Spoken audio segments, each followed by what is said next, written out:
ස්වාමින් වහන්සේ මෙහෙණින් වහන්සේ ආදරණීය දරු දැරියනි.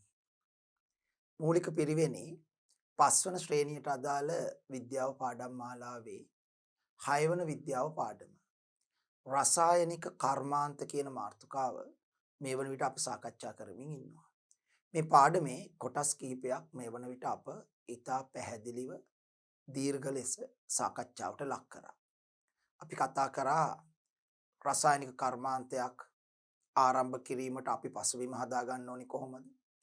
රසායනික කර්මාන්තයක් පවත්වාගෙන යෑමේදී අවටින් නැති වෙන්න පුළුවන් අභියෝග ජයගන්නේ කොහොමද? රසායනික කර්මාන්තයක් කියන්නේ මොකක්ද? රසායනික කර්මාන්ත සිදු කිරීමට මිනිසාට අවශ්‍ය වෙන්නේ ඇයි? මේ වගේ දේවල් ගැන කතා කෙරුවා. ඊළඟට අපි ශ්‍රී ලංකාවේ භූමියෙන් ශ්‍රී ලංකාව ආශ්‍රිතව රසායනික කර්මාන්ත කරන්න භාවිතා කරන්න පුළුවන් අමුද්‍රව්‍ය මොනවද කියලා කතා කරා. අපි කිව්වා අපේ රටේ භූමිය ආශ්‍රිතව අතිවිශාල සම්පත් ප්‍රමාණයක් තියෙනවා කර්මාන්ත සිදු කිරීම සඳහා අමුද්‍රව්‍ය ලෙස භාවිතා කරන්න පුළුවන්. ඒ වගේම තමයි අපේ මුහුද සහ වෙරළ ආශ්‍රිතව තියෙන සම්පත් කර්මාන්ත සඳහා අමුද්‍රව්‍ය ලෙස අපිට විශාල වශයෙන් භාවිතා කරන්න පුළුවන්. ඒ වගේම වායුගෝලය ඇතැම් සංඝටක භාවිතා කරලා අපිට කර්මාන්ත සිදු කරන්නට පුළුවන්. ඒ වගේම තමයි අපේ රටේ ලැබෙන ශාක වලින් ලබා ගන්න ඇතැම් ද්‍රව්‍ය කර්මාන්ත සඳහා අමුද්‍රව්‍ය ලෙස භාවිතා කරන්න පුළුවන් කියලා.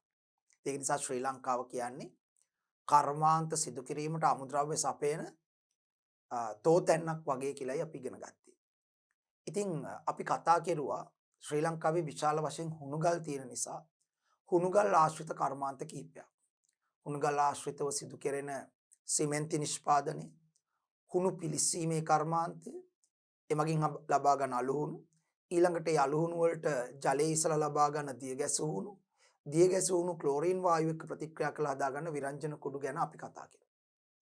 ඊළඟට අපි කතා කෙරුවා මුහුදෙන් ලබා ගන්නා සම්පතක් වන සෝඩියම් ක්ලෝරයිඩ් ඒවා ලුණු නිපදවීමේ කර්මාන්තය ගැන අපි දීර්ඝව කතා කරා.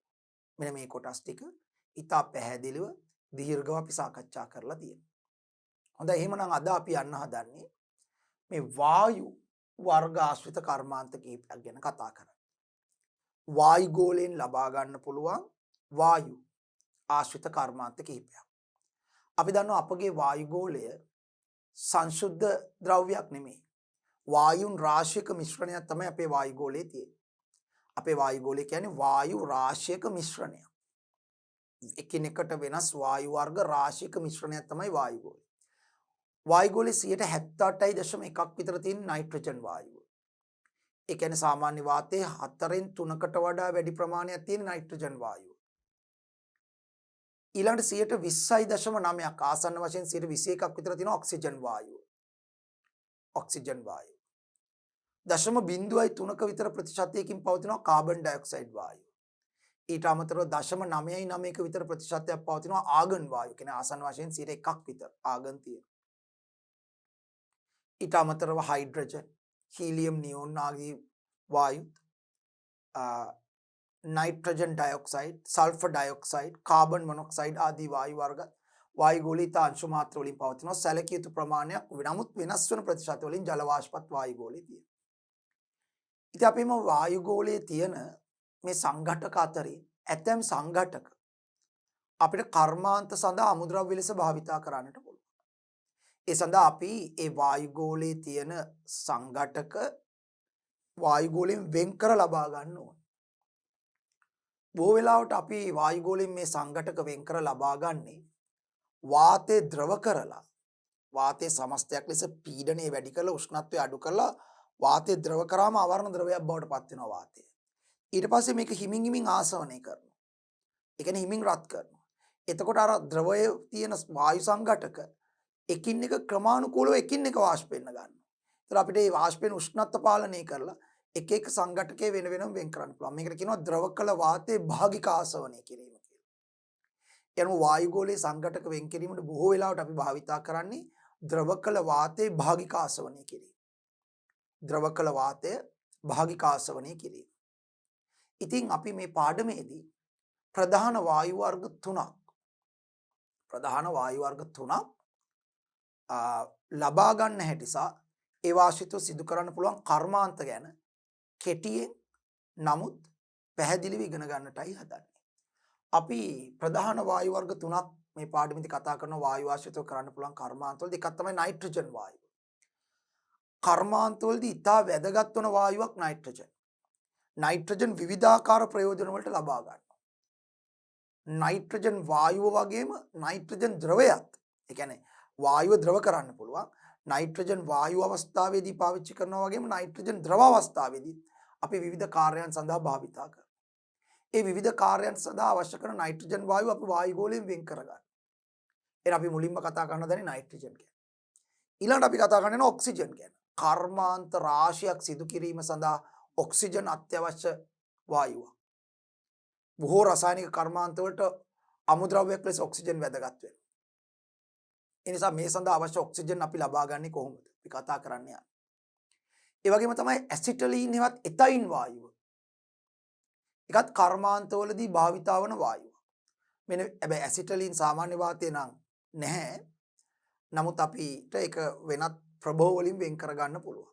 ඉතින් අපි මේ වායු තුන ගැන තමයි කතා කරන දන්නේ. නයිට්‍රජන් වායුව, ඔක්සිජන් වායුව, ඇසිටලීන් හෙවත් එතයින් වායුව කොහොමද කර්මාන්ත සඳහා භාවිතා කරන්නේ කියලා.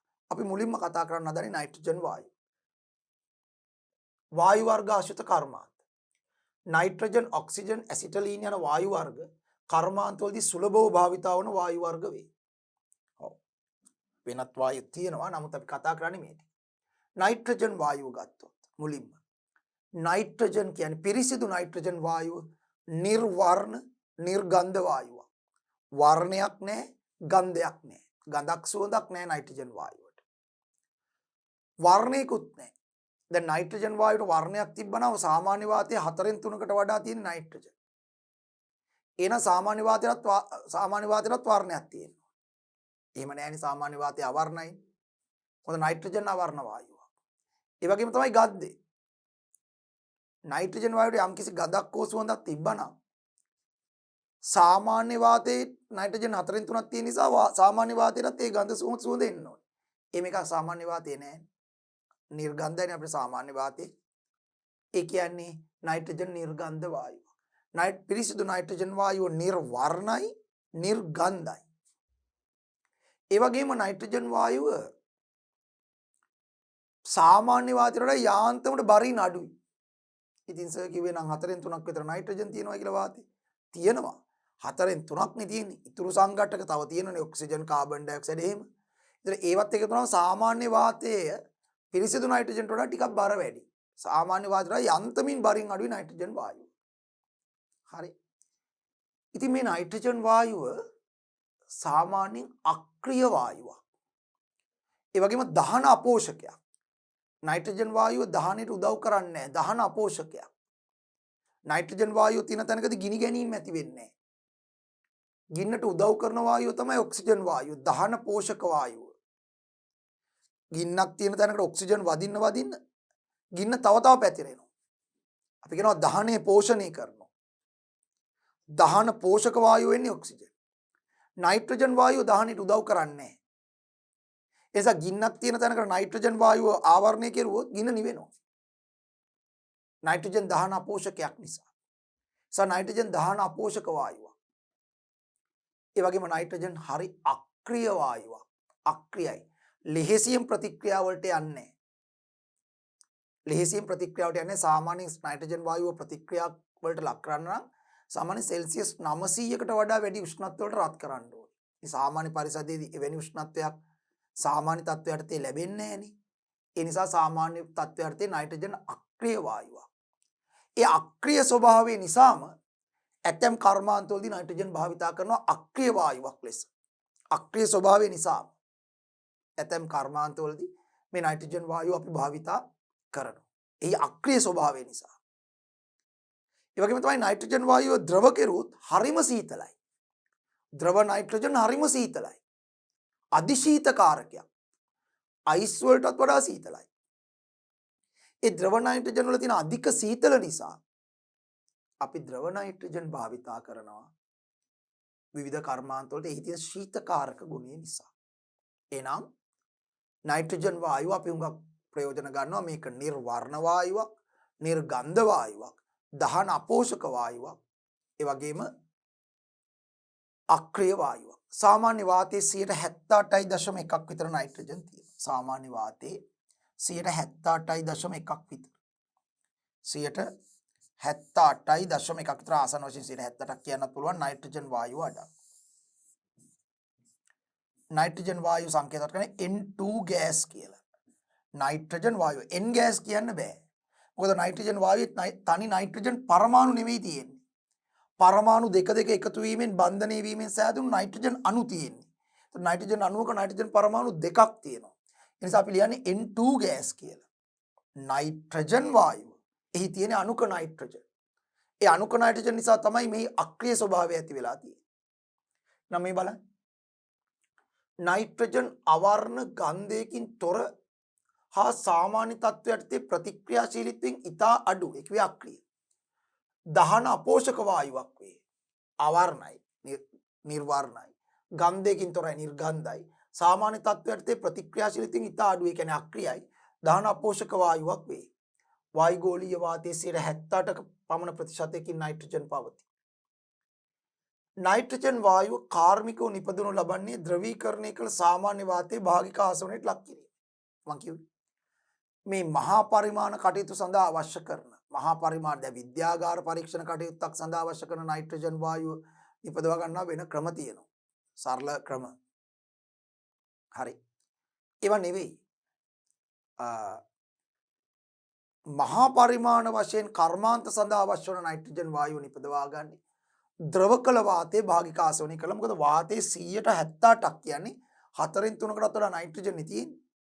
ඒ නිසා වාතය අධික පීඩනයක් දීලා උෂ්ණත්වය අඩු කරගෙන යනකොට එක්තරා අවස්ථාවක වාතයේ සෙල්සියස් ඍණ 200ට විතර අඩු කරන උෂ්ණත්වය. සෙල්සියස් අංශක ඍණ 200කට විතර අඩු කරන උෂ්ණත්වය. සෙල්සියස් ඍණ 200කට විතර උෂ්ණත්වය අඩු කරනකොට අධික පීඩනයක් දෙනකොට වාතයේ ද්‍රවයක් බවට පත් වෙනවා. අවර්ණ ද්‍රවයක්. ඒකට කියනවා ද්‍රව කළ වාතය. මෙන්න මේ ද්‍රව කළ වාතය අපි භාගික ආසවණයට ලක් කරනවා. එදී එක්තරා උෂ්ණත්වයකදී නයිට්‍රජන් වායුව වෙන් කර ගන්නට පුළුවන්. ඒ නිසා මතක තියාගන්න ඕනේ ඔබ වහන්සේලා මේ දරුවෝ ටික නයිට්‍රජන් වායුව මහා පරිමාණ වශයෙන් නිෂ්පාදනය කරන්නේ කොහොමද? වාතයේ ද්‍රව කරලා ද්‍රව කළ වාතයේ භාගික ආසවන ක්‍රියාවලියට ලක් කිරීමෙන් නයිට්‍රජන් වෙන් කර ගන්න පුළුවන්. තව වායු වෙන් කරන්න පුළුවන්. ඒ එක්තරා අවස්ථාවකදී නයිට්‍රජන් වෙන් කර ගන්නට අපිට පුළුවන්. එහෙනම් නයිට්‍රජන් ගන්න ওই විදියට. ඊළඟට අපි බලමු මේ නයිට්‍රජන් වායුවේ ප්‍රයෝජන. මම කියවා නයිට්‍රජන් වායුවේ ප්‍රයෝජනක් තියෙනවා. ද්‍රව නයිට්‍රජන් අධිශීතකාරකයන් නිසා ඒකේ ප්‍රයෝජනක් තියෙනවා. අපි මුලින් බලන්න හදන්නේ වායුමය නයිට්‍රජන් වල ප්‍රයෝජන. ඔව්. නයිට්‍රජන් වායුව හුඟක් වෙලාවට අපි ප්‍රයෝජනයට ගන්න එහි අක්‍රීය ස්වභාවය නිසා. එහි තියෙන අක්‍රීය ස්වභාවය නිසා. මේක අක්‍රියයිනේ. මේක අක්‍රියයි. මොකද නයිට්‍රජන් වායුවේ තියෙන නයිට්‍රජන් අණු කියලා මම කිව්වනේ. මේ නයිට්‍රජන් අණුවේ නයිට්‍රජන් පරමාණු දෙකක් එකට සම්බන්ධ වෙලා තියෙනවා.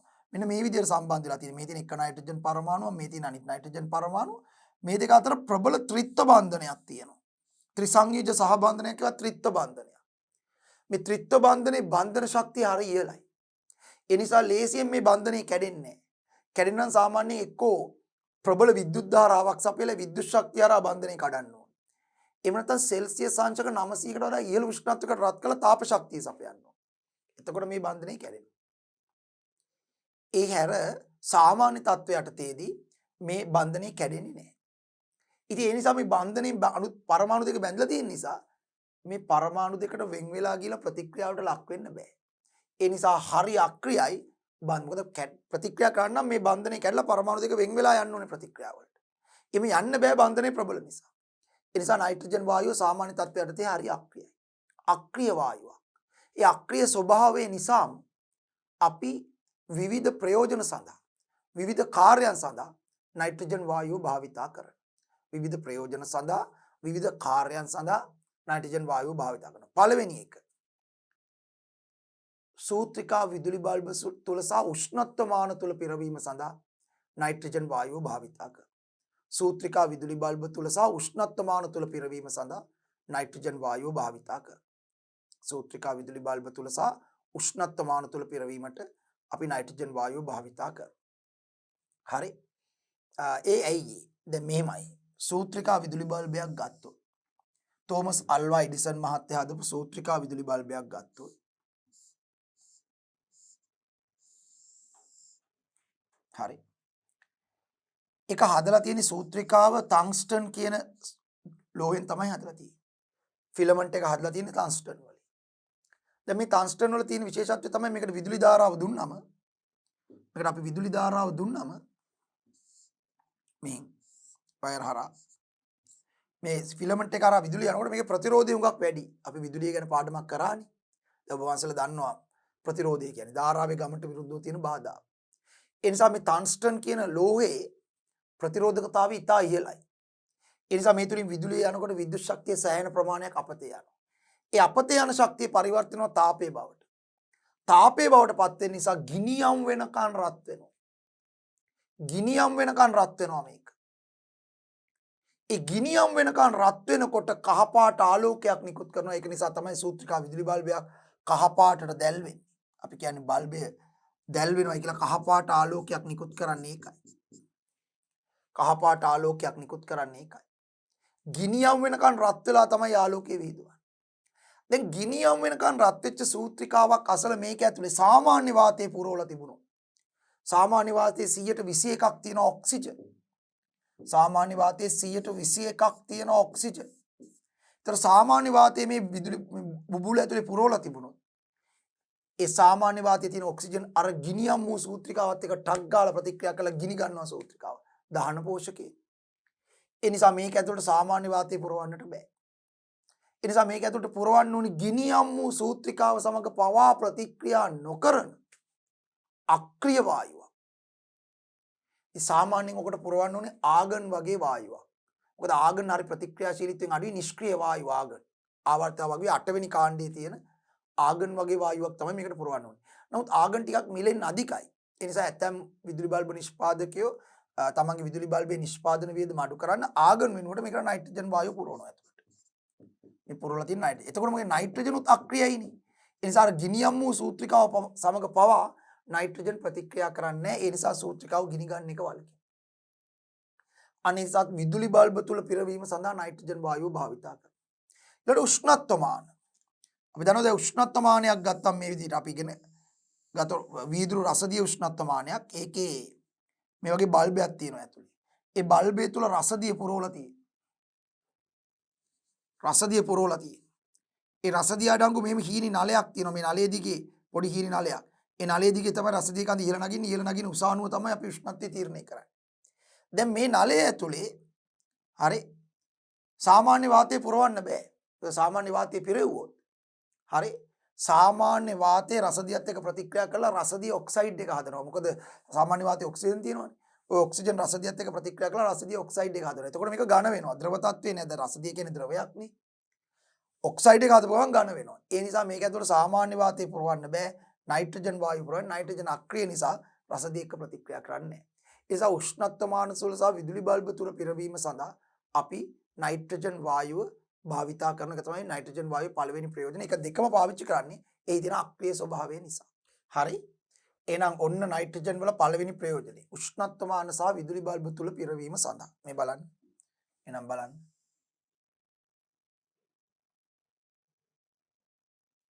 මේ තියෙන එක තමයි. විදුලි බල්බ තුල අක්‍රීය වායුවක් ලෙස රැඳවීම. විදුලි බල්බ තුල අක්‍රීය වායුවක් ලෙස රැඳවීම.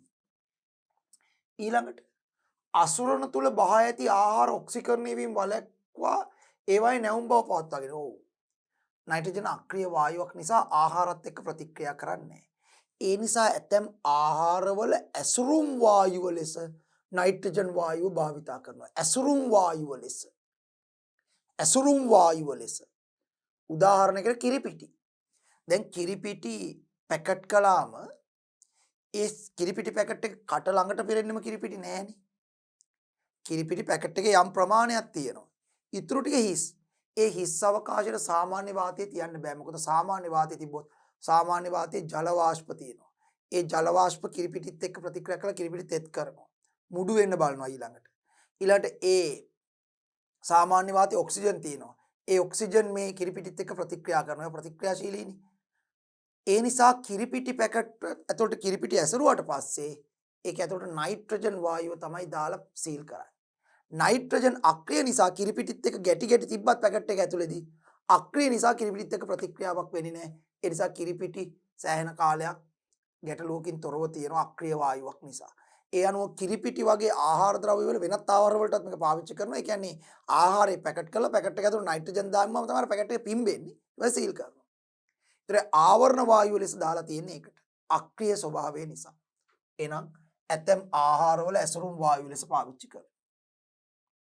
ඊළඟට ඇමෝනියා නිෂ්පාදනය. පොහොර නිෂ්පාදනය කරන නයිට්‍රජන් අඩංගු පොහොර නිෂ්පාදනය කරන මහා පරිමාණ වශයෙන් ඇමෝනියා ඕන කරනවා. පොහොර කර්මාන්තයේදී අමුද්‍රව්‍යයක් තමයි ඇමෝනියා. ඒ ඇමෝනියා කොහොමද හදාගන්නේ? අමුද්‍රව්‍ය වල ඇමෝනියා. පොහොර හදන්න ඕන කරන අමුද්‍රව්‍යයක් තමයි ඇමෝනියා.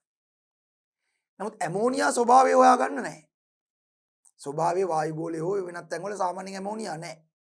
ඒ ඇමෝනියා අපි හදා ගන්න ඕනේ. ඇමෝනියා හදන්න මෙන්න මේකයි කරන්නේ. නයිට්‍රජන් වායුව හයිඩ්‍රජන් වායුවත් එක්ක ප්‍රතික්‍රියා කරනවා. නයිට්‍රජන් වායුව ප්‍රතික්‍රියා කරනවා හයිඩ්‍රජන් වායුවත් එක්ක. ඒකට විශේෂ තත්ත්ව පාවිච්චි කරන්න ඕනේ. ප්‍රතික්‍රියා කරාම සෑදෙනවා ඇමෝනියා වායුව. NH3 ගෑස් කියන්නේ ඇමෝනියා වායුව. ඒ අනුව ඇමෝනියා හදා ගැනීමේ අමුද්‍රව්‍ය දෙක තමයි හයිඩ්‍රජන් සහ නයිට්‍රජන්. ඒ නිසා නයිට්‍රජන් අවශ්‍ය කරනවා ඇමෝනියා නිෂ්පාදනය කරගන්න නයිට්‍රජන් ඕන කරනවා. එහෙනම් හරි. අන ඇමෝනියා නිෂ්පාදනය කිරීමට නයිට්‍රජන් ඕන කරනවා. දැන් නයිට්‍රික් අම්ලය නිෂ්පාදනය කිරීමට. කොහොමද නයිට්‍රික් අම්ලය නිෂ්පාදනය කරන්නේ? නයිට්‍රික් අම්ලය නිෂ්පාදනය කරන්නේ මෙහෙමයි. නයිට්‍රජන් ඩයොක්සයිඩ් වායුව සාමාන්‍ය ජලයේ දිය කරලා තමයි නයිට්‍රික් අම්ලය හදන්නේ. නයිට්‍රජන් ඩයොක්සයිඩ් වායුව ජලයේ දිය කරනවා. එතකොට හැදෙනවා නයිට්‍රික් අම්ලයේත් නයිට්‍රස් අම්ලයේ මිශ්‍රණය. නයිට්‍රික් අම්ලය සහ නයිට්‍රස් අම්ලය. HNO3 කියන්නේ නයිට්‍රික් අම්ලය, HNO2 කියන්නේ නයිට්‍රස් අම්ලය. මේක නයිට්‍රික්, මේක නයිට්‍රස්. ඔය දෙකේ මිශ්‍රණයක්. ඕකෙන් මේ නයිට්‍රස් අම්ලය ආයොක්සීකරණය කළා නයිට්‍රික් බවට පත් කරාම අවසානයේ මේක හැදෙයි මේකයි හැදෙන්නේ. මේ දෙක හැදෙන්නේ. මේකත් මේක බවට ආයපත් කරනවා. ඒතකොට නයිට්‍රික් අම්ලය හදනවා. ඒතකොට නයිට්‍රික් අම්ලය හදන්න අපිට ජලය ඕනේ, නයිට්‍රජන් ඩයොක්සයිඩ් ඕනේ. ඉතින් ජලය නම් අපිට හොයාගන්න පුළුවන් නේ ස්වාමීන් වහන්සේ. නමුත් මේ නයිට්‍රජන් ඩයොක්සයිඩ් කොහොමද හදන්නේ? ඒක හදන්නේ මෙහෙමයි. නයිට්‍රජන් ඩයොක්සයිඩ් හදන්නේ නයිට්‍රජන් වායුව ඔක්සිජන් තුල දවලත් හදන්න පුළුවන්. නයිට්‍රජන් ඩයොක්සයිඩ්, නයිට්‍රජන් වායුව ඔක්සිජන් තුල දවලා නයිට්‍රික් ඔක්සයිඩ් හදලා ඒකෙන් නයිට්‍රජන් ඩයොක්සයිඩ් හදන්න පුළුවන්. එහෙම නැත්නම් ඇමෝනියා වායුව. ඇමෝනියා වායුව අර හදපු ඇමෝනියා වායුව ඔක්සිජන් තුල දවලත් නයිට්‍රික් ඔක්සයිඩ් සහ ජලය හදලා ඒකෙන් නයිට්‍රජන් ඩයොක්සයිඩ් හදා ගන්න පුළුවන්. මේක හැදෙන්නේ නයිට්‍රික් ඔක්සයිඩ්. මේක ආය නයිට්‍රික් ඔක්සයිඩ් ඔක්සිජන් එක්ක ප්‍රතික්‍රියා කරවල නයිට්‍රජන් ඩයොක්සයිඩ් හදන්න පුළුවන්. දැන් මේ විදිහට හදාගන්න නයිට්‍රජන් ඩයොක්සයිඩ් තමයි වැඩිට ගන්න. ඒතර මේ මොකක් හදන්නත් කො නයිට්‍රජන් කෙලින්ම ඕන වෙනවා. ඒ නැත්නම් ඇමෝනියා දාහනය කළා මේක හදාගෙන මේක හදන්නත් නැත්නම් ඇමෝනියා හදන්නත් නයිට්‍රජන් ඕනේ. ඒ කියන්නේ නයිට්‍රික් අම්ලය නිෂ්පාදනයට අපිට සෑහෙන නයිට්‍රජන් ඕන වෙනවා. රයිට්. අමුද්‍රව්‍යයක් ලෙස නයිට්‍රජන් ඕන වෙනවා. එහෙනම් රයිට්. නයිට්‍රික් අම්ලය නිෂ්පාදනය කිරීමට නයිට්‍රජන් ඕන වෙනවා. ඊළඟට තව බලමු. හරි. තව ටිකක් මම කියන්නම් මේකේ. හරි. තව තමයි මේ නයිට්‍රජන් වායුව අක්‍රිය නිසා මේ නයිට්‍රජන් වායුව අපි පාවිච්චි කරනවා. මේක තියෙන මේ අක්‍රිය ස්වභාවය නිසා නයිට්‍රජන් වායුව අපි පාවිච්චි කරනවා පුපුරණ ද්‍රව්‍ය වල ආවරණ වායුව ලෙස. දැන් පුපුරණ ද්‍රව්‍ය ඔය විවිධ වෙඩි බෙහෙත් වගේ පුපුරණ ද්‍රව්‍ය මේවා ගබඩා කරලා තියද්දී ඔක්සිජන් සහිත පරිසරයක තියන්න බෑ. වැරදීමකින්වත් කුඩා රත් වීමක් වුණොත් පුපුරණ ද්‍රව්‍යනේ ඔක්සිජනුත් ගැටි ගැටි තිබුණොත් සාමාන්‍ය වාතයේ තිබුණොත් සාමාන්‍ය වාතයේ ඔක්සිජන් 21ක් විතර තියෙනවනේ. ඔක්සිජන් තිබ්බොත් මොකද වෙන්නේ? ටක් ගාලා රත් වීම නිසා ඔක්සිජන් එක්ක ප්‍රතික්‍රියා කරලා ගිනි ගන්නවා. පුපුරණ ද්‍රව්‍ය ගිනි ගත්තොත් එහෙම අපි දන්නවනේ වෙන විනාශ. ඒ නිසා සාමාන්‍ය පුපුරණ ද්‍රව්‍ය ගබඩා කරලා තියෙන නයිට්‍රජන් වායුව ආවරණය කරපු ආවරණ තුල. ඒතකොට නයිට්‍රජන් අක්‍රිය නිසා අර පුපුරණ ද්‍රව්‍ය පොඩි රත් වීමක් වුණත් එයාට ප්‍රතික්‍රියා කරන්න ඔක්සිජන් නැහැ. මොකද ආවරණය කරලා තියෙන නයිට්‍රජන් වායුව. නයිට්‍රජන් අක්‍රිය නිසා පුපුරණ ද්‍රව්‍යත් එක්ක ප්‍රතික්‍රියා කරන්නේ නැහැ. ඒ නිසා ගිනි ගැනීම වෙන්නේ නැහැ. ඒ නිසා පුපුරණ ද්‍රව්‍ය වල ආවරණ වායුව ලෙසත් නයිට්‍රජන් වායුව භාවිතා කරනවා. ඊළඟ වර්තමානයේදී මේ නයිට්‍රජන් භාවිතා කරනවා මේ ඉස්සර ඉඳලම පාවිච්චි කරා ගුවන් යානාවල ටයර් පිරවීමට. ගුවන් යානා ටයර් වලට හුලං හැටියට ගන්න නයිට්‍රජන්. ගුවන් යානාව. මොකද නයිට්‍රජන් ගැවුවම ටයර් එකේ කල් පැවැත්ම වැඩි. හරි. ඉතින් ඉස්සර ඉඳලම ගුවන් යානා ටයර් පිරවේ නයිට්‍රජන් වායුව දාලා. සාමාන්‍ය වාතය නෙමෙයි. සාමාන්‍ය වාහන වලට සාමාන්‍ය වාතය තමයි ගැවෙන්නේ. දැන් හැබැයි පෙට්‍රල් ෂෙඩ් වල තියෙනවා. සාමාන්‍ය වාතයත් ඕනනම් දාගන්න පුළුවන්, නයිට්‍රජන් දාගන්නත් පුළුවන්. නයිට්‍රජන් වායුව සාමාන්‍ය වාහන වල රෝද වලටත් පුරවන අවස්ථා තියෙනවා. ටයර් වලටත් පුරවන අවස්ථා තියෙනවා. හරි. ඒක ටිකක් මිලෙන් වැඩි නයිට්‍රජන් වායුව එතනදී. නමුත් නයිට්‍රජන් වායුව තමන් කැමති නම් තමන්ගේ වාහනේ ටයර් වලට පුරව ගන්නට පුළුවන්. නයිට්‍රජන් කල් පැවැත්ම වැඩි ටයර් එකේ අර ඩියුරබිලිටි එක. එහෙම නැත්නම් කල් පැවැත්ම වැඩි වෙනවා නයිට්‍රජන් පිරෙව්වා. හරි. ඒතර මෙන්න මේ වගේ කාර්යයන් සඳහා අපි නයිට්‍රජන් වායුව මහා පරිමාණ වශයෙන් පාවිච්චි කරනවා. එතකොට මේ හැම තැනකදීම වගේ නයිට්‍රජන් පාවිච්චි කරලා තියෙන හුඟක් වෙලාවට දැන් මෙතනදී පාවිච්චි කරලා තියෙන අක්‍රිය ස්වභාවය නිසා. මෙතනදී පාවිච්චි කරලා තියෙන අක්‍රිය ස්වභාවය නිසා. නමුත් දැන් නයිට්‍රික් අම්ල ඇමෝනියා වලදී අමුද්‍රව්‍යයක් ලෙස නයිට්‍රජන් පාවිච්චි කරලා තියෙනවා. ඉතින් නයිට්‍රජන් වායුව බොහෝ කර්මාන්තවලදී අමුද්‍රව්‍යයක් ලෙස භාවිතයට ගැන්න වායුවක්. ඉතින් මේ වායුව නිපදවා ගන්නේ ද්‍රව කළ වාතය භාගික ආසවන ප්ලක් කිරීම. ඊළඟට අපි බලමු නයිට්‍රජන් ද්‍රවය. ද්‍රව නයිට්‍රජන් වල ප්‍රයෝජන. ඒක සංකේතවත් කරන්නේ මෙහෙම. ද්‍රව නයිට්‍රජන් සංකේතවත් කරන්නේ අපි N2L කියලා. Nitrogen liquid. නයිට්‍රජන් ගෑස් නෙමෙයි N2 ලික්විඩ් එක. ඒකත් අවර්ණ ද්‍රවයක්. හැබැයි විශේෂත්වය හරිම සීතලයි මේක. ඒ හරිම සීතල නිසා සජීවී සෛල ගබඩා කර තබා ගැනීම සඳහා යොදා ගන්නවා. මේ සීතල ද්‍රව නයිට්‍රජන් දාලා සජීවී සෛල ඇතැම් පටක, ඔය පටක බැංකු කියලා තියෙනවානේ. ශරීරයේ මේ මිය යන්න කලින් දැන් මරණාසන්නව ඉන්න පුද්ගලයෝ ඉන්නවානේ. ඒගොල්ලෝ අනිවාර්යෙන් මිය යන බව දන්නවා. එතකොට ඒගොල්ලෝ රියානතුරු වෙලා එහෙම රෝවල් වලට ගේන අය ජීවිත බේරන්න බෑ. මිය යන බව දන්නවා. තාම මිය ගිහිල්ලා නැහැ. එතකොට නමුත් මිය යනවම තමයි. තව දවසකින් හෝ දෙකකින් මිය යනවම තමයි. වෛද්‍යවරු ඒක දන්නවා. ඒතර ඒගොල්ලන්ගේ මේ නෑ හිතවතුන්ගෙන් ඒගොල්ලන්ගේ අයිතිකාරයත් එක්ක කතා කරලා ඇතැම් පටක ගන්න පුළුවන් සජීවී තත්ත්වයෙන් මිය ගිය ගමන්ම හෝ මිය ගිය ගමන්ම වගේ. මොකද මිය ගියා කියන්නේ හෘදේ නැමතිච්ච ගමන් ශරීරයේ අනිත් පටක එකපාරට මැරෙන්නේ නෑනේ. එතකොට ඒගොල්ලෝ කැමති නම් ඒ පටක ගන්න පුළුවන්. පටක වගේ දේවල් අරගෙන ඒවා සජීවී තත්ත්වයෙන් පවත්වා ගන්න පුළුවන් වෙන කෙනෙක්ට බද්ධ කරන්න. වෙන රෝගියෙක්ට බද්ධ කරන්න. ඒතරේ පටක ගබඩා කරන්න. මොකද මේ සෛලත් මැරෙනවනේ. ශරීරයෙන් ඉවතර ගත්තම. නමුත් ඒවා සජීවී තත්ත්වයෙන් ගබඩා කරලා තියාගන්න මේ ද්‍රව නයිට්‍රජන් වගේ ගබඩා මේ පාවිච්චි කරනවා. මොකද අධික සීතල නිසා. ඒ අනුව සජීවී සෛල ගබඩා කර තබා ගැනීම සඳහා ද්‍රව නයිට්‍රජන් පාවිච්චි කරනවා අධික සීතල නිසා.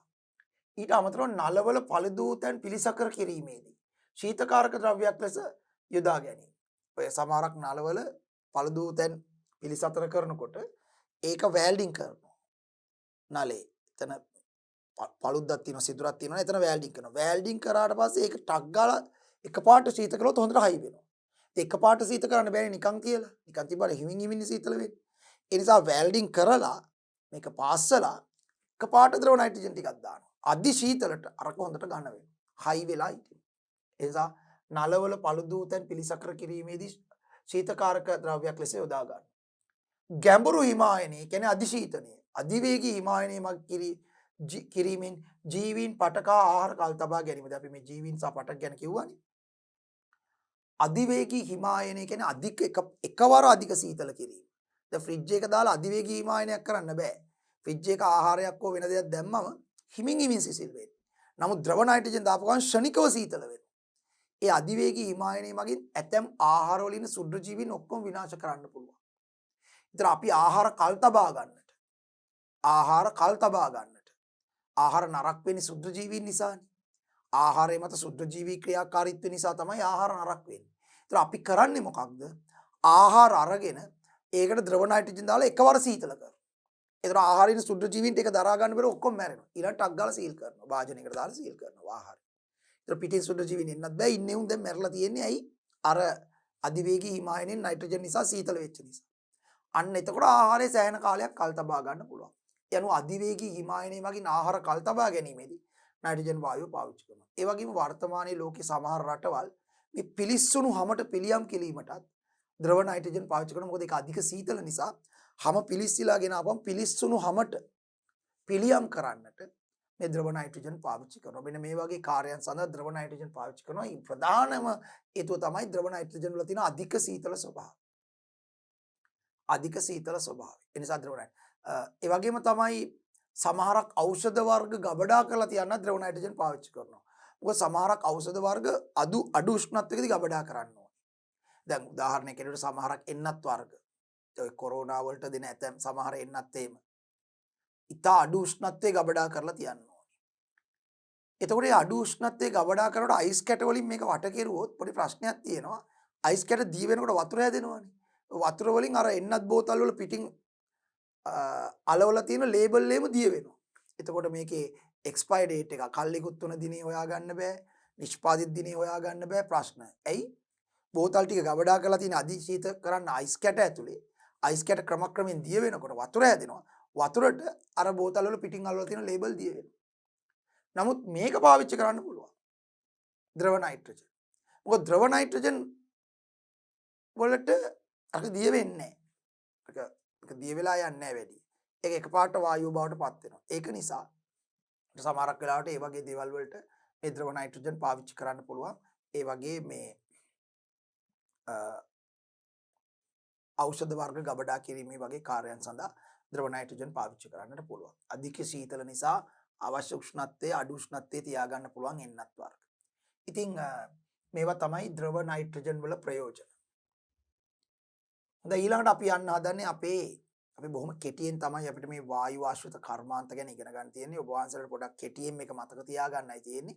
මොකද දීර්ඝ කරුණු මේවයි තියෙනවා. මේ හැම කර්මාන්තයක්ම වෙන වෙනම විස්තර කරලා අපි ලුණු කතා කරේ, කැල්සියම් කාබනේට් හුණු ගල් කතා කරේ. ඒ තරමට දීර්ඝව මේවා යන්නේ නැහැ. මොකද මේවා කරුණු වැඩි. එහෙම දීර්ඝව ගියොත්.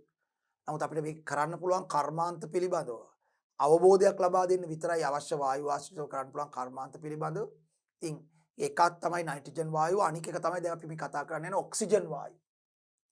ඔක්සිජන් ගත්තොත් කර්මාන්ත රාශියක් සඳහා අමුද්‍රව්‍යයක් ලෙස භාවිතා වෙන ඔක්සිජන්. ඔක්සිජන් වායුව නිර්වර්ණයි. වර්ණයක් නැහැ. ඒ වගේම නිර්ගන්ධයි. නයිට්‍රජන් වගේම තමයි නිර්වර්ණ නිර්ගන්ධ වායුවක් ඔක්සිජන්.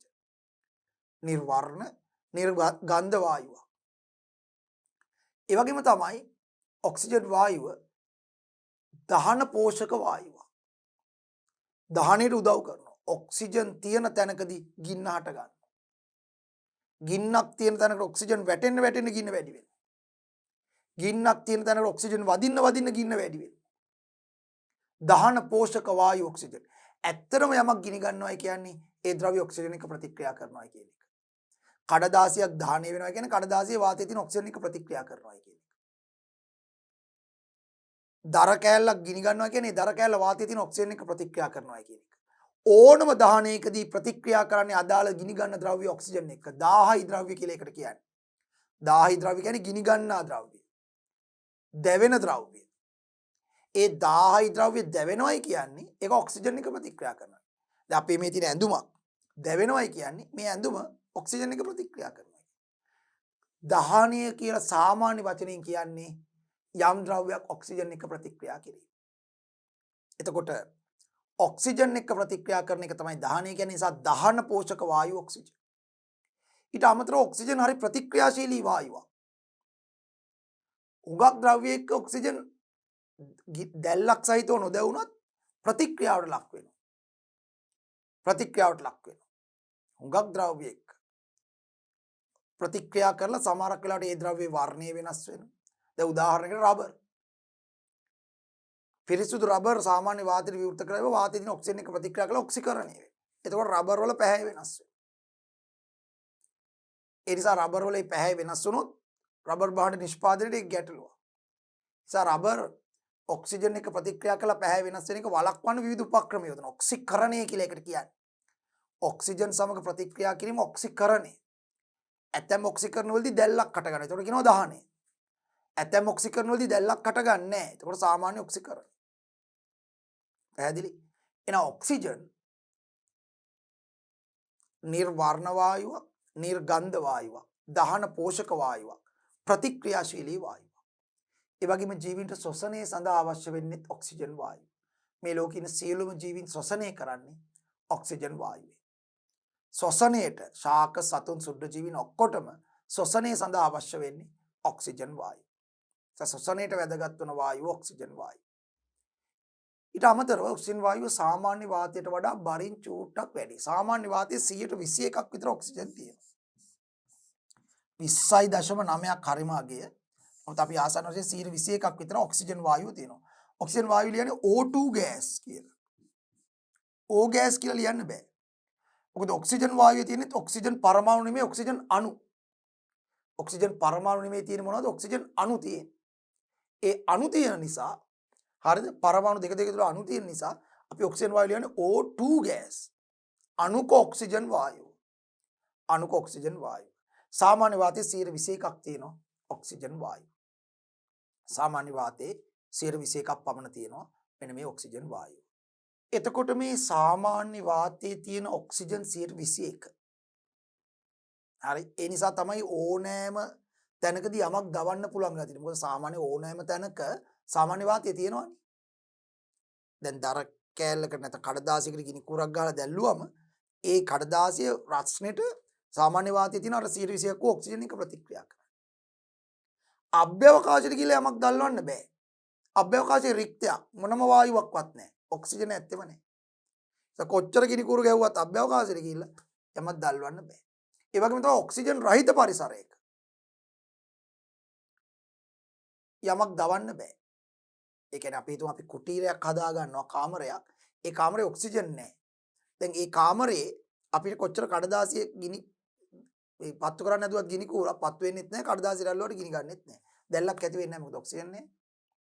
හරි. ඉතින් මේ ඔක්සිජන් මහා පරිමාණ වශයෙන් කර්මාන්ත වලටත් අවශ්‍ය කරනවා වෙනත් කටයුතු සඳහාත් අවශ්‍ය කරනවා. මහා පරිමාණ වශයෙන් අවශ්‍ය වන ඔක්සිජන්. දැන් විද්‍යාගාර පරීක්ෂණ කටයුත්තක් සඳහා පොඩි ඔක්සිජන් සාම්පලයක් ඕන නම් ඒක හදාගන්න අපිට ක්‍රම ගොඩක් තියෙනවා විද්‍යාගාරේ. ක්‍රම ගොඩක් තියෙනවා. නමුත් මම ඒවා මේ වෙලාවේ කතා කරන්නේ නැහැ. මොකද විද්‍යාගාර පරීක්ෂණ නෙමෙයිනේ අපේ මෙතන කතාව කර්මාන්ත. කර්මාන්ත ශ්‍රේෂ්ඨදී ඔක්සිජන් පොඩ්ඩක් නෙමෙයි ගොඩක් ඕනේ. මහා පරිමාණ වශයෙන් අවශ්‍ය වන ඔක්සිජන් වායු නිපදවා ගන්න ක්‍රම දෙකක් තියෙනවා. එකක් තමයි ද්‍රව කළ වාතයේ භාගික ආසවණේ. අර ඉස්සල වගේමයි. වාතයේ අධික අධික පීඩනයක් යටතේ අඩු උෂ්ණත්වයක සෙල්සියස් -200කට විතර සීතල කරාම වාතයේ අවර්ණ ද්‍රවයක් බවට පත් වෙනවා. ඊළඟට හිමින් රත් කරනකොට එක්තරා උෂ්ණත්වයක නයිට්‍රජන් යනවා. තව උෂ්ණත්වයකදී ඔක්සිජන් වෙන් වෙනවා. 121 ඔක්සිජන් වෙන් කරගන්න පුළුවන්. ඒ නිසා ද්‍රව කළ වාතය භාගික ආසවණය කිරීමෙන් අපිට පුළුවන් මහා පරිමාණ කර්මාන්ත සඳහා අවශ්‍ය කරන ඔක්සිජන් වායුව නිපදවා ගන්න. තව ක්‍රමයක් තියෙනවා. ඒකෙනුත් මහා පරිමාණ වශයෙන් ඔක්සිජන් වායුව නිපදවා ගන්නට පුළුවන්. ඒ තමයි අල්පාම්ලිත ජලයේ විද්‍යුත් විච්ඡේදනය කිරීම. අල්ප වශයෙන් ආම්ලික කළ ජලය අපි කියනවා අල්පාම්ලිත ජලය. අල්ප වශයෙන් ආම්ලික කළ ජලයට අපි කියනවා අල්පාම්ලිත ජලය. මේ අල්පාම්ලිත ජලය විද්‍යුත් විච්ඡේදනය කරලත් අපිට පුළුවන් ඔක්සිජන් හදා ගන්න. ඒ කොහොමද? මේ බලන්න.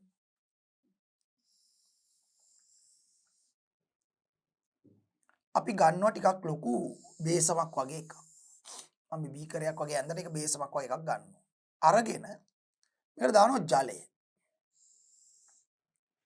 ඊළඟ මේකට දානවා තනුක සල්ෆිරික් වගේ අම්ලයකින් බිඳු 2 3ක් දාලා යන්තම් ආම්ලික කරනවා.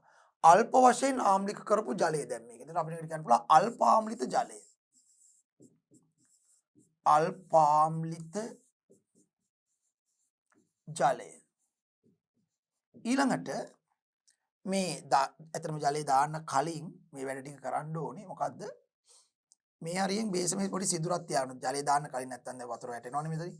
සිදුරක් තියලා මේ හරියෙන් හරි සිදුරු දෙකක් තියාලා කාබන් කූරු නැත්නම් මිනිරන් කූරු දෙකක් මෙතනින් හිර කරන්න ඕනේ මේකට.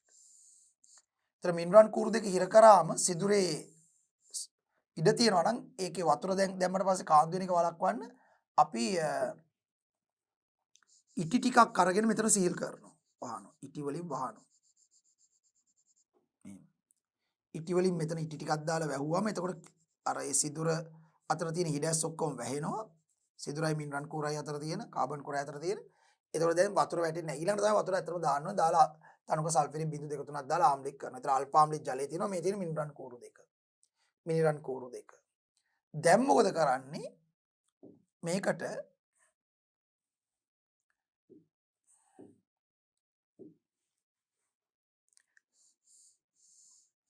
ස්විච් එකක් කරහා බැටරි කෑලි දෙකක් දානවා. මෙන්න එක බැටරි කෑල්ලයි දෙකයි. දාලා වයර් වලින් සම්බන්ධ කරනවා මිනරල් කූරු දෙක. එතන මේ තියෙන බැටරි වල ධනාග්‍රේ සම්බන්ධ වූ මිනරල් කූර. ඉතින් බැටරි ඍණාග්‍රේ සම්බන්ධ වූ මිනරල් කූර. ඔබ වහන්සේලා දන්නවා මම උගන්ලා තියෙනවා. මේ තියෙන වියලි කෝෂයේ ධනාග්‍රේ ඍණාග්‍රේ දිගීර ධනාග්‍රේ කොටීර ඍණාග්‍රේ. එතන මේ ස්විච් එක S ස්විච් එක ඔහොම. ඊළඟට මොකද කරන්නේ? වතුර පුරවපු කැකෑරුම් නල දෙකක් කට ළඟට වතුර පුරවපු කැකෑරුම් නල දෙකක් ගෙනල්ලා මේක මේ දෙකේ මුණින් අතර හරවනවා. මේ වතුර පුරවපු කැකෑරුම් නල දෙකක් ගෙනල්ලා මෙහෙම මුණින් අතර හරවනවා. ඒතරේ කැකෑරුම් නල දෙකේ තියෙන්නේ වතුර. තනිකරම ජලයේ තියෙන. මේ කැකෑරුම් නල දෙකේ තියෙන්නේ ජලය.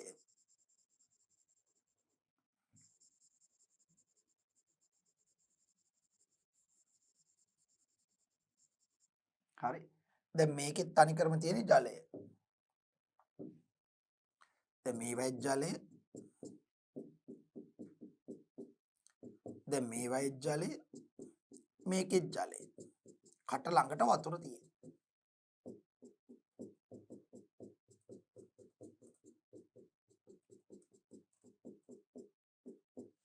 හරි. ඔහොම තියෙන්නේ. දැන් මොකද කරන්නේ? ස්විච් එක ඔන් කරනවා බැටරි. බැටරි වල ස්විච් එක ඔන් කරනවා. ස්විච් එක ඔන් කරපු ගමන් ධාරාව යන්න පටන් ගන්නකොට අන්න අල්පාම්ලිත ජලයේ විද්‍යුත් විච්ඡේදනය වෙනවා. විද්‍යුත් විච්ඡේදනය වෙනකොට මෙතනින් වායු බුබුලු හට ගන්න පටන් ගන්නවා. වායු බුබුලු හටගෙන මෙන්න මෙතන ගිහලා රැස් වෙනවා. මෙන්න මේ හරිය රැස් වෙනවා ඒ වායුව. මේ වායු බුබුලු ගිහිල්ලා මේ හරිය රැස් වෙනවා. මේදී ඔහොම රැස් වෙනවා. මේකෙත් වායු බුබුලු යන්න පටන් ගන්නවා. ඍණ කාබන් කුර ළඟින්. ඒවා ගිහිල්ලත් රැස් වෙනවා මේ හරිය.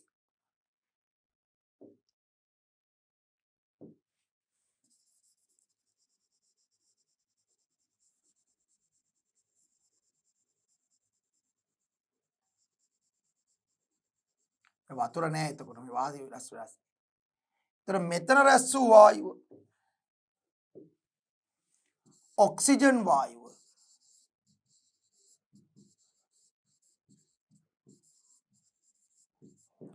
මෙතන රැස් වූ වායුව හයිඩ්‍රජන් වායුව. එතන රැස් වෙලා තියෙන හයිඩ්‍රජන් වායුව. මෙතන රැස් වෙන්නේ පිරිසිදු ඔක්සිජන් වායුව. අල්පාම්ලිත ජලයේ විද්‍යුත් විච්ඡේදනය කරාම අපි මේකට කියන්නේ ඇනෝඩය. ධනාග්‍රේ ඇනෝඩය. මේක ඇනෝඩ් එක.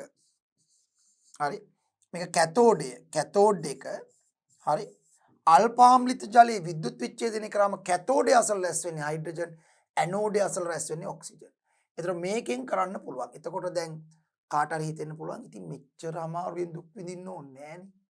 වාතය ද්‍රව කළ වාතය භාගික ආසවනය කළ ඕන තරම් හදා ගන්න පුළුවන්. මෙන්න මෙහෙම ප්‍රශ්නයක් තියෙනවා. වාතය ද්‍රව කරාම වාතයේ මිශ්‍රණයක් නේ. ඒතර ඔකේ ඔක්සිජන්ට අමතරව නයිට්‍රජන්, කාබන් ඩයොක්සයිඩ්, ආගන්, ජල වාෂ්ප ඔක්කොම තියෙනවා.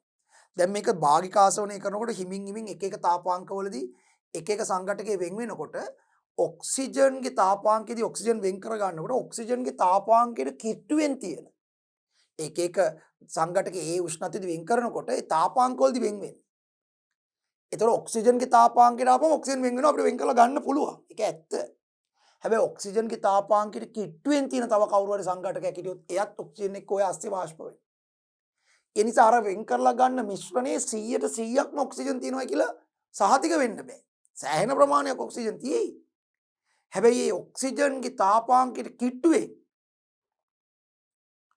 වෙනත් සංඝටකයක් තිබුණොත් ඒකත් අර ASCII උෂ්ණත්ව කිට්ටුවේනේ යන්න පුළුවන්. ඒ නිසා ද්‍රව කළ වාතයේ භාගික ආසවනය කරලා ගන්න මහා පරිමාණ වශයෙන් ඔක්සිජන් හදන්න පුළුවන්. හැබැයි ඔක්සිජන් වල සංශුද්ධතාවය පිළිබඳව පොඩි ගැටලුවක් තියෙනවා. ප්‍රශ්නයක් නෑ කර්මාන්තවලට. මොකද කර්මාන්තවලට ඕකේ ඔක්සිජන් වල 100% පිරිසිදු බව ඕනේ නෑ. නමුත් ශ්වසන අපහසුතා තියෙන රෝගීන්ගේ ශ්වසනයට ලබා දෙන්න. දිය යට කිමිදුම් කරුවන්ට ලබා දෙන්න. අභ්‍යවකාශ ගගනගාමීන්ට ලබා දෙන්න ඔක්සිජන් ටැංකිය හදනකොට ඒකේ ටැංකිය ඇතුලේ 100% පිරිසිදු ඔක්සිජන් තියෙන්න ඕනේ. ඇයි ඒ? මොකද දැන් කිමුදුම් කරුවෙක් කියලා හිතන්නකෝ. ඔන්න දැන් එයා ඔක්සිජන් ටැංකියක් බැඳ ගන්නවා පිටේ. බැඳගෙන පීනනවා ගැඹුරු මූදට ඇතුළට. පීනනකොට එයා අර ඔක්සිජන් ටැංකියේ ඔක්සිජන් දැන් පාවිච්චි කරන්න ටැංකියේ තියෙන ඔක්සිජන් අඩු වෙනකොට මේ මීටර එකක් තියෙනවා. ඒ මීටර එකෙන් පේනවා තව මෙච්චරයි තියෙන්නේ. තව මෙච්චරයි තියෙන්නේ කියලා. ඒතර එයා දන්නවා තව මෙච්චරක් ඔක්සිජන් තියෙනවා ටැංකියේ. හරි? තව මෙච්චරක් තියෙනවා. ওই විදියට. හැබැයි ඕකේ පිරිසිදු ඔක්සිජන් තිබ්බොත් නේ ඔය පෙන්වන ටික ඔක්කොම ඔක්සිජන් වෙන්නේ. වැරදිලාවත් ඕකේ අපි නිෂ්පාදනය කරද්දී අර ද්‍රව කල වාතයේ භාගික ආසවණය කරලා ගත්ත ඔක්සිජන් මේ ටැංකිය ඇතුළට දාලා ඒකේ ඔක්සිජන්ට අමතරව තව මොනවා හරි වෙන වෙන වායු දෙක තුනකුත් තිබ්බනම් අපද්‍රව්‍ය හැටියට. එහෙනම් දැන් අර මිනිස්සයා යටට රිංගලා බලයි තව චුට්ටක් ඔක්සිජන් තියෙනවා. මට ඉන්න පුළුවන් යට. කියලා හිතලා ඉඳි. බැලිනම් අන්තිම චුට්ටේ තියෙන ඔක්සිජන් නෙමෙයි වෙන එක. අනේ හුස්ම ගන්න බලනවා යටින් ඉඳන් ටැංකියේ ඔක්සිජන් තියෙනවා කියලා මීටරෙන් පෙන්නනවා. ඇතර පෙන්නන්නේ වායුව තියෙනවායි කියලා. වායුව තියෙනවා තමයි හැබැයි ඒ වායුව ඔක්සිජන් නෙමෙයි අර අපද්‍රව්‍ය. හුස්ම ගන්න බැරුව ප්‍රශ්නයක් ඇති වෙනවා. ඒ වගේම තමයි ශ්වසන අපහසුතාව තියෙන රෝගීන්ට ශ්වසනය කරන්න දෙනවා. ලෙඩ ඇදේ ඉන්නකොට අර ඔක්සිජන් ටැංකිය දාලා අර මේ මීටරෙන් පෙන්නනවා තව මේ ටැංකියේ කොච්චරක් වායුව ඉතුරු වෙලා තියෙනවද කියලා. ඒ පෙන්නන අතරේ ඒකේ ඔක්සිජන් ඕන වෙනත් වායුවකුත් තිබ්බොත් එහෙම මොකද කරන්නේ? ඒතකොට අර රෝගියාට ශ්වසනය කරන්න බැරි වෙනවනේ. ඒ නිසා ශ්වසන අපහසුතාව තියෙන රෝගීන්ට ශ්වසනය කරන්න දෙන්න. දියට කිමිදුම් කරුවන්ට ශ්වසනය කරන්න දෙන්න. අභ්‍යවකාශ ගගනගාමීන්ට ශ්වසනයට අවශ්‍ය ඔක්සිජන් 100% පිරිසිදු ඔක්සිජන් හදන්න ඕනේ. අන්න ඒ 100% පිරිසිදු ඔක්සිජන් හදන්නේ ද්‍රව කල වාතයේ භාගික ආසවණය නෙමේ අල්පාම්ලිත ජලයේ විද්‍යුත් විච්ඡේදනයෙන් ලබා ගන්න ඔක්සිජන්. ඒ නිසා ඉතා පිරිසිදු ඔක්සිජන් වායුව මහා පරිමාණ වශයෙන් අවශ්‍ය වෙන වෙලාවට අපි ඒක කරන්නේ අල්පාම්ලිත ජලයේ විද්‍යුත් විච්ඡේදනය කරලා ගන්නවා. කර්මාන්ත සඳහා සාමාන්‍ය ඔක්සිජන් වායුව අවශ්‍ය වෙන වෙලාවට ද්‍රව කල වාතයේ භාගික ආසවණය කරලා ඔක්සිජන් වායුව නිපදවා ගන්න. ඉතින් මේ විදිහට තමයි මහා පරිමාණ වශයෙන් අවශ්‍ය වන ඔක්සිජන් වායුව අපි නිපදවා ගන්න. හොඳයි අපි බලමු. මේ බලන්න.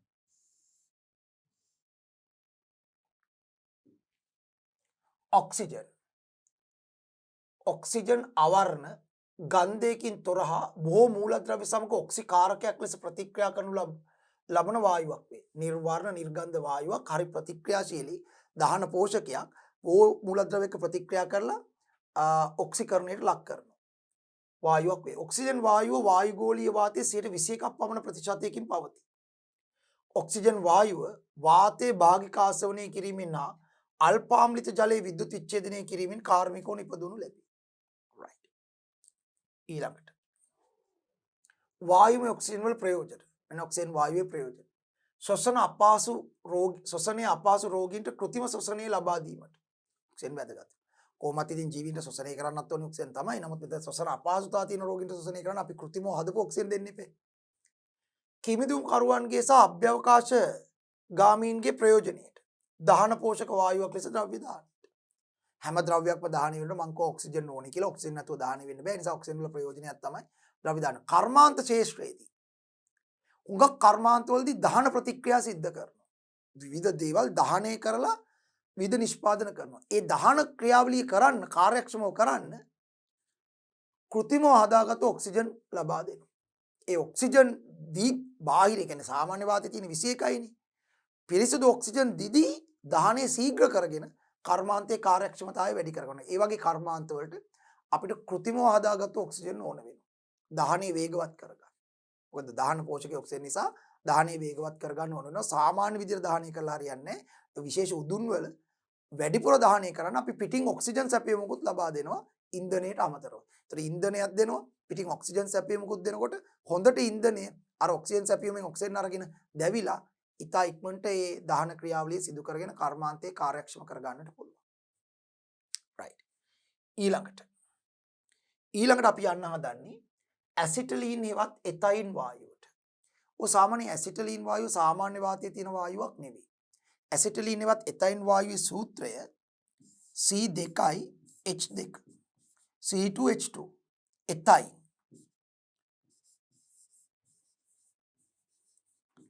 එතයින් එවත් ඇසිටලීන්. දැන් මේ වායුව view එක ගත්තත් මෙහෙම ඔන්න කාබන් කාබන් ත්‍රිත්ව බන්ධනයක් තියෙනවා. කාබන් පරමාණු දෙක දෙපැත්තෙන් හයිඩ්‍රජන් බන්ධනයක් හයිඩ්‍රජන් පරමාණුත් එක්ක තනි බන්ධන හදාගෙන තියෙනවා. ඒක ඇසිටලීන් වායුව. සාමාන්‍ය ඇසිටලීන් වායුව හදන්න පුළුවන් ක්‍රමයක් තියෙනවා. සූත්‍රය C2H2 නේ. අපි මීට කලින් කොටසක කතා කරා දිය ගැසූ හුණු. දිය ගැසූ හුණු. මම මීට කලින් කොටසකදී කතා කරා හුණු කර්මාන්තේ. දිය ගැසූ හුණු. දිය ගැසූ හුණු කියන්නේ කැල්සියම් හයිඩ්‍රොක්සයිඩ්. දිය ගැසූ හුණු කියන්නේ කැල්සියම් හයිඩ්‍රොක්සයිඩ්. අලු හුණු කතා කරා. අලු හුණු කියන්නේ කැල්සියම් ඔක්සයිඩ්. අලු හුණු කියන්නේ කැල්සියම් ඔක්සයිඩ්. මෙන්න මේ අලු හුණු කාබන් එක්ක අලු හුණුවත් පිලිස්සු හුණු කාබන් එක්ක ප්‍රතික්‍රියා කෙරෙව්වොත් ඒක ප්‍රතික්‍රියාව ටිකක් අපහසුයි. ප්‍රතික්‍රියා කෙරෙව්වොත් ඒකට විද්‍යුත් ඡාපයක් කරා විද්‍යුත් ශක්තිය දීලා ඕන එක කරන්න. කියන්නේ අලු හුණුයි කාබනුයි මිශ්‍ර කරලා ප්‍රබල විද්‍යුත් ඡාපයක් කරා විද්‍යුත් ශක්තිය දෙනවා. නැත්නම් තදින් රත් කරන්න ඕන. තදින් රත් කෙරුවත් හරියි. අලු හුණු ප්‍රතික්‍රියා කරනවා කාබන් එක්ක සෑදෙනවා කැල්සියම් කාබයිඩ් CaC2 සහ කාබන් මොනොක්සයිඩ්. මම එදත් මේ ප්‍රතික්‍රියාව කාබන් මොනොක්සයිඩ් මම මේ ප්‍රතික්‍රියාව ඒ අලු හුණු වල ප්‍රයෝජනයටදී කිව්වා. අලු හුණු වල එක ප්‍රයෝජන තමයි කැල්සියම් කාබයිඩ් පිළියෙල කිරීමට.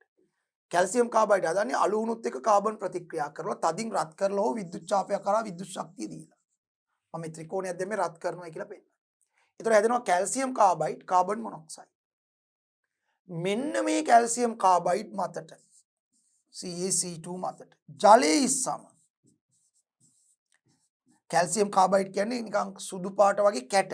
ඒවට වතුර දැම්මම ජලයේ කැල්සියම් කාබයිඩ් එක ප්‍රතික්‍රියා කරනවා. ප්‍රතික්‍රියා කරාම හරි කාබන් හයිඩ්‍රජන් එක්ක ප්‍රතික්‍රියා කරලා එතයින් වායුව හදනවා. ඒවත් ඇසිටලීන් හදනවා. කැල්සියම් OH අයනත් එක්ක ප්‍රතික්‍රියා කළා තව කැල්සියම් හයිඩ්‍රොක්සයිඩ් එකක් දිය ගැසුණුත් හැදෙනවා. ඒක තමයි ප්‍රතික්‍රියාව.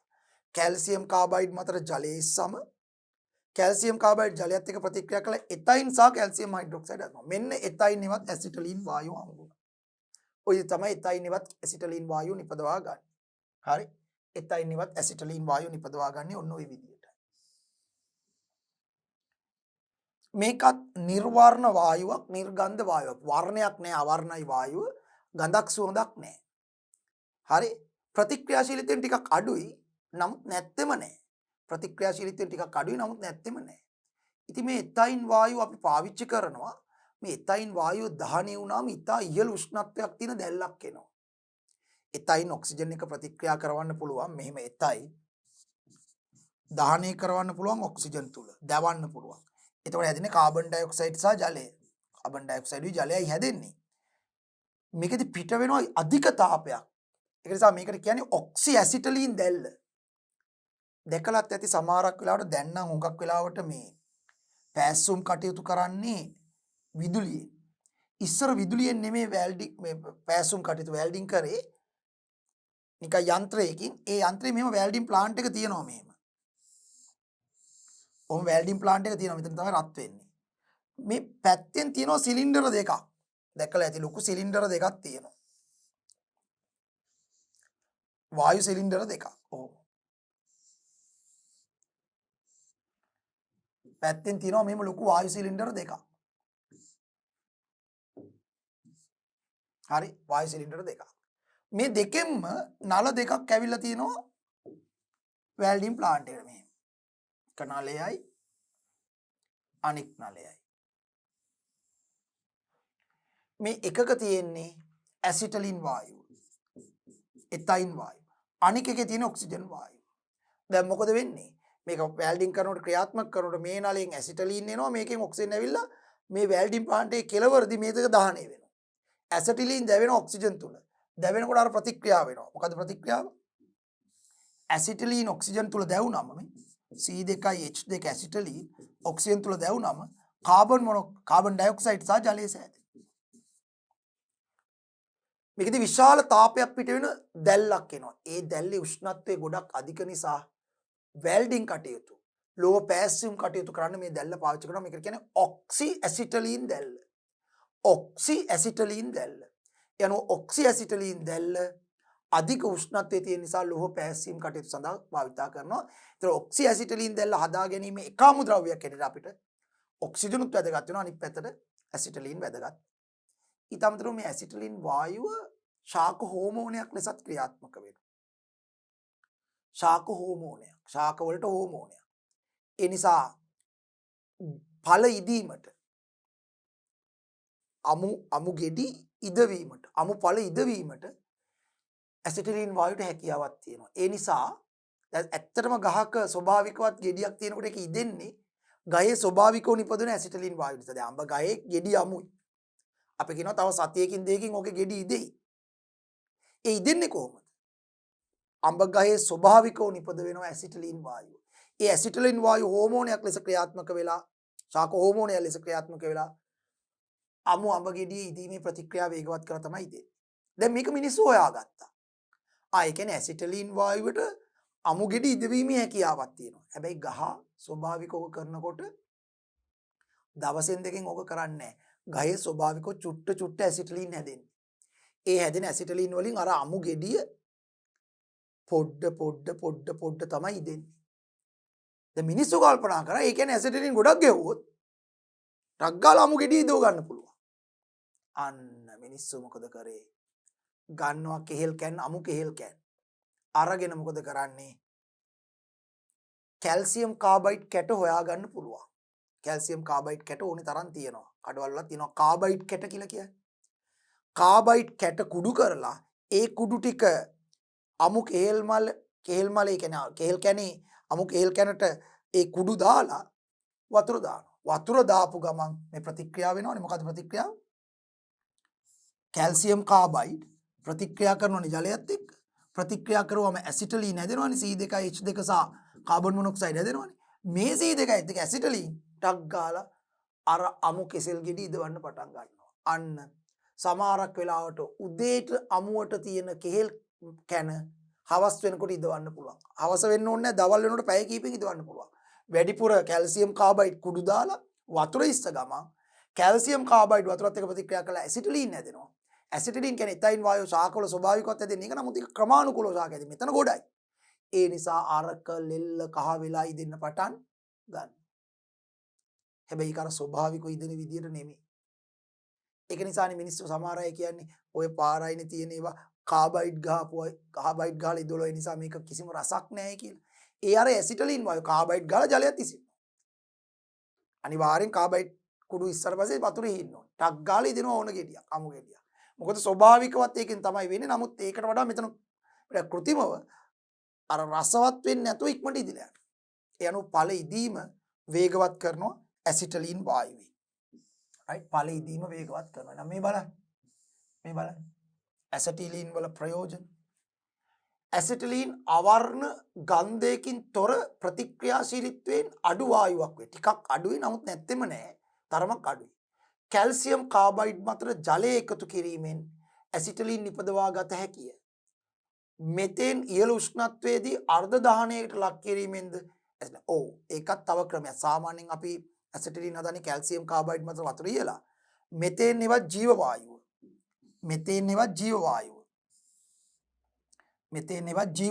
CH4. මේක අර්ධ දානය කරන. ඒ කියන්නේ ඔක්සිජන් අඩුවෙන් දුන්නොත් ඔක්සිජන් සම්පූර්ණයෙන් දුන්නොත් මෙතෙන්ට කාබන් ඩයොක්සයිඩ් සහ ජල වාෂ්ප පූර්ණ දානය වුණා. ඒ කියන්නේ පූර්ණ දානය හොඳට ඔක්සිජන් දුන්නොත්. ඔක්සිජන් මෙතෙන්ට හොඳට දීලා දානය කරොත් කාබන් ඩයොක්සයිඩ් සහ ජල වාෂ්ප පූර්ණ දානය. එහෙම නෙමෙයි. අපි මෙතෙන්ට ඔක්සිජන් අඩුවෙන් දෙනවා. දුන්නම ඇසිටලීන් හැදෙනවා. C2H2. ඊට අමතරව තව ජලය හැදෙයි, කාබන් ඩයොක්සයිඩ් හැදෙයි, කාබන් මොනොක්සයිඩ් උත් හැදෙයි. හරිද? අර්ධ දාහනය. මෙතෙන්ට ඔක්සිජන් අඩුවෙන් දීලා අර්ධ දාහනය කරොත් ඇසිටලීන් හැදෙනවා, ජල වාෂ්ප හැදෙනවා, කාබන් ඩයොක්සයිඩ්, කාබන් මොනොක්සයිඩ් හැදෙනවා. මේ ඔක්කොම හැදෙන්න පුළුවන්. හරි. එතන ඇසිටිලින් අපිට වෙන් කරගන්න පුළුවන්.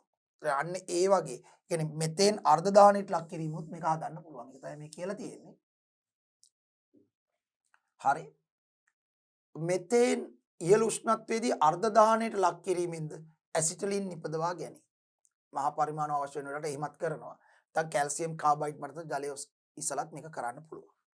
දැන් ඊළඟට ඇසිටිලින් වායුවේ ප්‍රයෝජන. ලෝහ පැසීම සඳහා භාවිතා කරන ඔක්සි ඇසිටිලින් දැල්ල නිපදවා ගැනීමට. මම කියන්නේ ඇසිටිලින් ඔක්සිජන් තුල දාහනය කරාම අධික උෂ්ණත්වය නිසා ලෝහ පාස්සන්න එක පාවිච්චි කරනවා. ඔක්සි ඇසිටිලින් දැල්ල නිපදවා ගැනීමේ අමුද්‍රව්‍ය දෙකයි ඔක්සිජන් සහ ඇසිටිලින්. අන්නාසි වැනි ශාකවල පුෂ්පාට ගැනීම ඉක්මන් කරවීමට. සමහර ගස්වල මල් ඇතිවීම වේගවත් වෙනවා ඇසිටිලින් මොකද ඒක ශාක හෝමෝනයක්. ශාක හෝමෝනයක්. පළතුරු ඉදීම ඉක්මන් කිරීමට.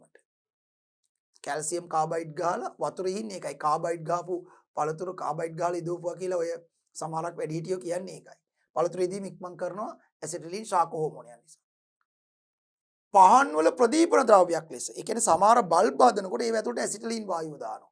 දාලා විද්‍යුත් ශක්තිය දුන්නම ඇසිටිලින් වායුව විද්‍යුත් ශක්තිය උරාගෙන ලස්සන පාට ආලෝකයක් විහිදුවනවා. එනවා බල්බ් වල ආලෝකයේ විහිදුවන ප්‍රදීපන ද්‍රව්‍යයක් ලෙස. ඒ කියන්නේ එයාට විද්‍යුත් ශක්තිය දුන්නම ඒ ආලෝක ශක්තිය විහිදුවනවා. ඒ නිසා බල්බ නිපදවීමට ඇසිටිලින් පාවිච්චි කරනවා. ඇතැම් බල්බ් ඇතුළට ඇසිටිලින් පුරවලා විද්‍යුත් ශක්තිය දුන්නම එයා ඒකේ විද්‍යුත් ශක්තිය නැත්නම් තාප ශක්තිය අරන් ආලෝක ශක්තිය විහිදුවනවා. ඒ නිසා අපිට ආලෝකය නිපදවා ගන්න ප්‍රදීපන ද්‍රව්‍යයක් ලෙස පහන් වල ප්‍රදීපන ද්‍රව්‍යයක් ලෙස ඇසිටිලින් පාවිච්චි කරනවා. එතනල්, එතනොයික් ආම්ලය, එතනෝල් සහ කෘත්‍රිම බහුවායක ආදී නිපදවීමේ ආරම්භක අමුද්‍රව්‍යයක් ලෙස යොදා ගන්නවා. එතනල් කියන්නේ ඇල්ඩිහයිඩ් එකක්. එතනල් මෙන්න මේක. මම ඕන ලියන්නම්. ඔතන වහන්සේලා මේ සූත්‍ර මතක තියාගන්න ඕනේ CH3CHO. මේක තමයි එතනල්. ඇසිටල්ඩිහයිඩ්. මේක හැදීමේ කාබන් දෙකයිනේ. දැන් එතයින් වල හෙවත් ඇසිටලින් වලත් කාබන් දෙකයි. මේකනේ එතයින්. මේක විවිධ ප්‍රතික්‍රියාවට ලක් කරලා මේක හදන්න පුළුවන්. ඒ අනුව එතනල් එවත් ඇසිටල්ඩිහයිඩ් හැදීමේ අමුද්‍රව්‍යයක් ලෙස ඇසිටලින් පාවිච්චි කරනවා. ඊළඟ එතනොයික් ආම්ලය කියන්නේ ඇසිටික් ආම්ලය. විනාකිරි වල තියෙන CH3COOH. මේකෙත් කාබන් දෙකයිනේ. ඒ නිසා මේක පාවිච්චි කරලා විවිධ ප්‍රතික්‍රියාවල ලක් කරලා මේක හදන්නත් පුළුවන්. කාබන් දෙකේ සංයෝග හදන්න පුළුවන්. එතනෝල් කියන්නේ එතිල් මධ්‍යසාරය. CH3CH2OH. ඒතර මේකෙත් කාබන් දෙකයි. මේකෙත් දෙකයිනේ. මේකෙන් මේක හදන්නත් පුළුවන් විවිධ ප්‍රතික්‍රියාවලට ලක් කරලා. හරි ඒ නිසා මේවා හැදීමේ එතනල්, එතනොයික් ආම්ලය, එතනෝල් වගේ අපිට අවශ්‍ය කරන ද්‍රව්‍ය නිපදවීමේ ආරම්භක අමුද්‍රව්‍ය කැරියට ඇසිටිලින් පාවිච්චි කරනවා. ඊට අමතරව සමහරක් බහුඅවයවික නිපදවීමේදී අපිට ප්‍රයෝජනවත් බහුඅවයවික නිපදවනකොට මේ ඇසිටිලින් අමුද්‍රව්‍යයක් ලෙස භාවිතා කරනවා. මේවා තමයි ඇසිටිලින් වායුවේ ප්‍රයෝජන ඔන්න මතක තියාගන්න පුළුවන්. හොඳයි එහෙමනම් ඔන්න අපි කතා කෙරුවා වායුගෝලයේ ආශ්‍රිත වායු වර්ග අරගෙන අපිට කරන්න පුළුවන් කර්මාන්ත. ඒ අර්ථයේ වායු ගෝලයෙන් ගන්න පුළුවන් සංඝටක දෙකක් නයිට්‍රජන් සහ ඔක්සිජන්.